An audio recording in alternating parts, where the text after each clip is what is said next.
It's another episode. It's Wild Wednesday and we have a hidden gem. Today's is a true blast monkey bone. Wrestling report and news, we have the results of NXT and several debuts. News report, and everyone's favorite part of the show. Dumbass of the day. Hasan Piker. Now let's get ready. 5, 4, 3, 2, 1. We have a very good hidden gem for you today. 2001's Monkey Bone. This movie was ahead of its time and was very innovative and groundbreaking. It had everything. Comedy check. Amazing cast. Toyed with sci-fi. But it seems all but forgotten. Show me the monkey! Shake that monkey! Stu Miley is the creator. The man behind the monkey. Monkey Bone is his creation. I love your ways. Stu was about to have it all, until it all came crashing down.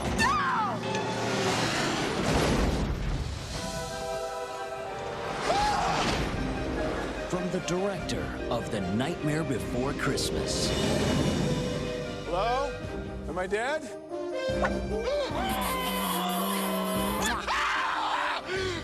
Hiya, boss. Comes the story of a man whose imagination brought a monkey to life. This is living. Hey! Get your fat butt out of my face. And a monkey We've got big plans for that body of yours! who wanted a life of his own.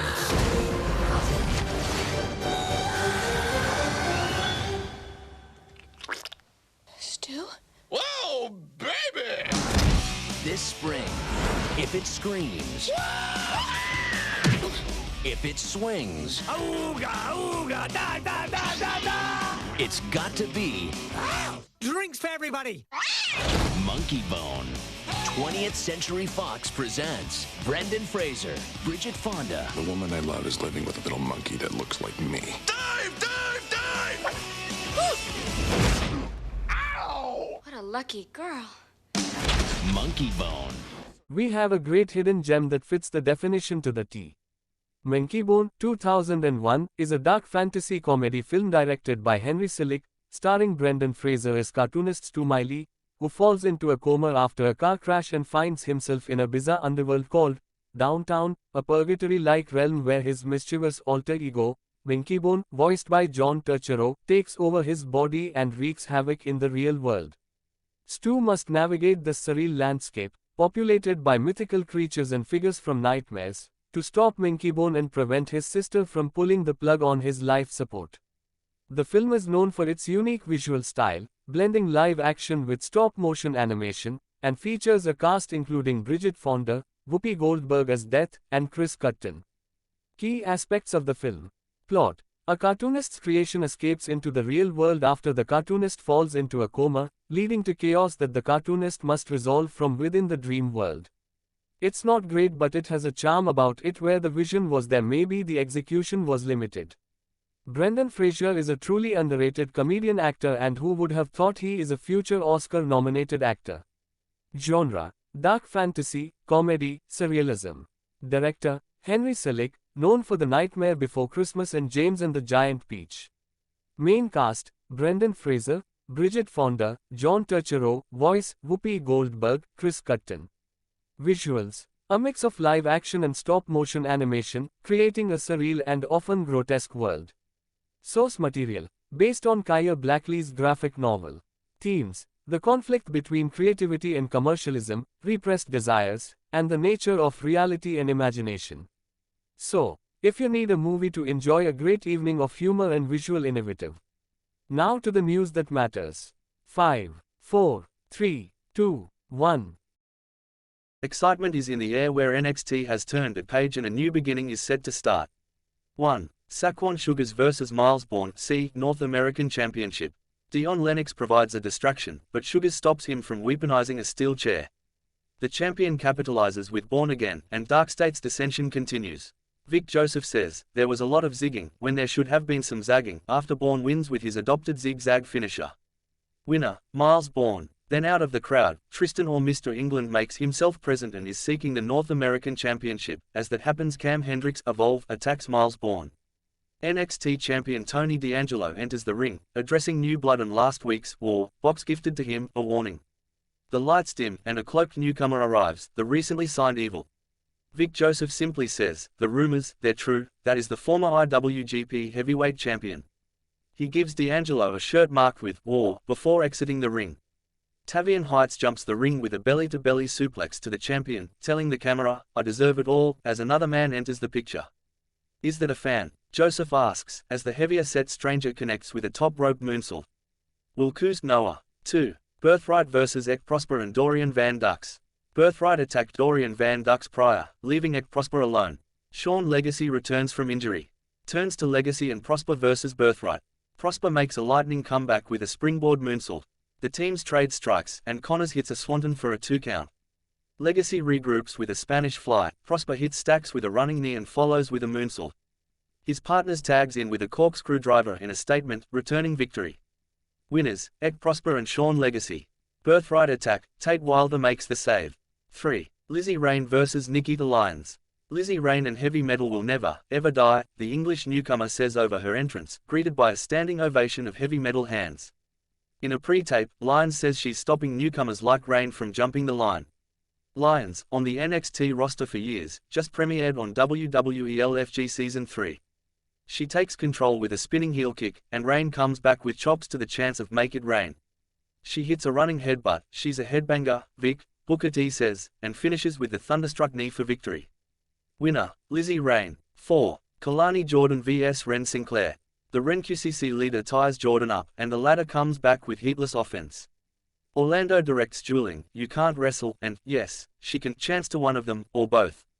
After picture-in-picture, Jordan targets the left knee, but Sinclair counters a frog splash with them. Jordan hits an angle slam and split-legged moonsault to finish the match.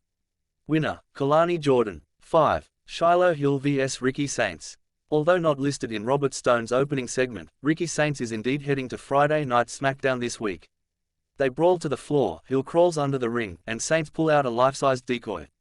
Saints regains control in picture-in-picture, and Hill comes back with power slams. He escapes a sleeper hold, and Saints regroups with a spear. Hill hits an inside-out senton, but Saints pushes the referee to crotch his opponent. He follows with a top rope jackhammer of sorts, Hill crotches him back, and Saints hits Rockambo on the floor. Saints tries to weaponize a steel chair, but Hill faceplants him on it, following with a neckbreaker for victory. Better luck to Saints on Friday. Winner, Shiloh Hill. Exciting new times, now for the wrestling news. 5, 4, 3, 2, 1.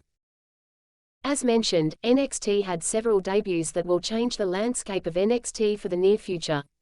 The likes of New Japan's Evil, European sensation Lizzie Rain, The Unknown is the agile big man Will Cross, and there were the evolved debuts of Cam Hendricks and Tate Wilder. Now to AEW Dynamite preview. The highly anticipated TNT Championship match between MJF and Kevin Knight c. This has tons of implications and will definitely open the door to excitement. Another highly anticipated match is AEW Women's Tag Title match with the champions Divine Dominion, Megan Bayena and Lena Cross vs Chris Statlander and Hikaru Shida. This is intriguing due to the chemistry between Hikaru and Chris, and which will turn on each other. Eru International Championship, where Okada defends his belt with the quick upstart Ace Austin. Plus the TBS Open Challenge. Wednesday night should be very eventful. So let's go to the news that matters. 5, 4, 3, 2, 1. The only news that matters, or at least here on What the F at $, believes to be the only thing that matters, seeing most news outlets are compromised. In the possible last act as Federal Reserve Chair, Jerome Powell opts to hold interest rates steady. So, this decision creates a domino effect. Now, everyone complains weaponized departments, but under Biden, interest rates were dropped regardless the economic standings, yet today the chair fights to lower. So, when news claims prices are high and want to blame the president, remember there are several factors, but that is for economic professors to teach, and they are not even doing that. If they did, communism wouldn't be an issue. We are looking at you, Generation Z, and their idiotic viewpoints. In lighter side of news, Trump meets up with the crew of Artemis. After the successful space mission, the heroes are meeting with the president. Of course, the media may misconstrue the situation. Notice how news outlets are not relaying the information of current findings of the Southern Poverty Law Centers funding the KKK. Isn't it weird that every fundraiser group associated with liberals find their money being misplaced? Little known fact, the KKK was invented by the Dixie Democrats. Jim Crow was a Democrat and Robert Byrd was a Democrat and the Grand Wizard of the KKK, so it's funny how things happen the way they do. Notice how Chuck Schumer has used the name Jim Crow a lot but with no context. Similar vein, the Nazi Party was the Socialist Party, the same socialism Democrats praise. So the donut effect. Democrats are funding the KKK again, and really to no one's surprise. In the lighter side and downright positive news, key discovery could be a valuable starting point to save children from deadly disfiguring condition. The tropical disease Noma has been disfiguring young children, and new key findings may help stop this from affecting future children. Analysis of modern genetic profiling has helped with the findings, so there is your palate cleanser of the day. Makes you have more hope for the future. Now to the favorite part of the show. Dumbass of the day. 5, 4, 3, 2, 1. Today's dumbass of the day is a doozy. Hasan Piker. Hasan Piker, a prominent Twitch streamer and political commentator with millions of followers, is considered dangerous by critics, including U.S. Congressman Richie Torres and advocacy groups like the ADL, due to his influential platforming of far-left, anti-American, and allegedly anti-Semitic rhetoric. Critics argue his commentary promotes violent radicalism and legitimizes terrorist groups. To have a voice pushing for violence is counterintuitive. The fact this idiot said the fall of the Berlin Wall was a big mistake, imagine how all the people who lost their lives to cross the wall.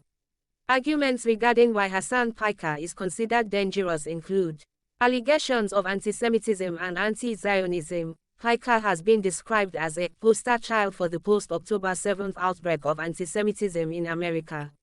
Criticism includes his comparison of Zionists to neo-Nazis, referring to Orthodox Jews as inbred, and using dehumanizing language, such as calling a Jewish man a bloodthirsty pig dog. Support for extremist groups. He has faced backlash for praising figures in designated terrorist organizations, such as referring to Hezbollah chief Hassan Nasrallah as a pretty brilliant person, and expressing support for the Houthi movement as moral resistance. He also stated in 2026 that he would vote for Hamas over Israel every single time, framing it as harm reduction. Anti-American rhetoric. Piker has a history of controversial statements regarding U.S. history, including saying America deserved 9/11, which he later called an inappropriate use of language, and often labeling the Republican Party as the biggest domestic terrorist group. Normalization of violence. Critics argue his commentary creates a dangerous environment that encourages violence against political opponents. He has been criticized for suggesting the murder of a Republican senator would be justified. Influence over your audiences. With over 2.9 million followers on Twitch, his at times crass and intense content reaches a large, young, and male demographic, raising concerns about the impact of his views on his audience. Anti-American while enjoying the fruits of this great nation. The fact Twitch allows him to profit is problematic. All the platforms he's profiting from should be fined or shut down. He is the poster child for privileged asshole who has no clue. Defense of radical tactics. He has been criticized for defending retail theft, framing microlooting as a justifiable action, which opponents call economically illiterate and dangerous for society. It's unfortunate idiots like Hasan Piker have made millions on misinformation and hate. This vile piece of shit is the problem that can easily be remedied by freezing his assets and give him the real communist experience, where shut down all his platforms. Well, it's sad hard-working states struggle to make ends meet, yet a dipshit like this is cashing in. The best way to get at the rich is make them poor, so with fingers crossed, hopefully this hateful asshole feels the tightness of hunger, the truth feel of communism.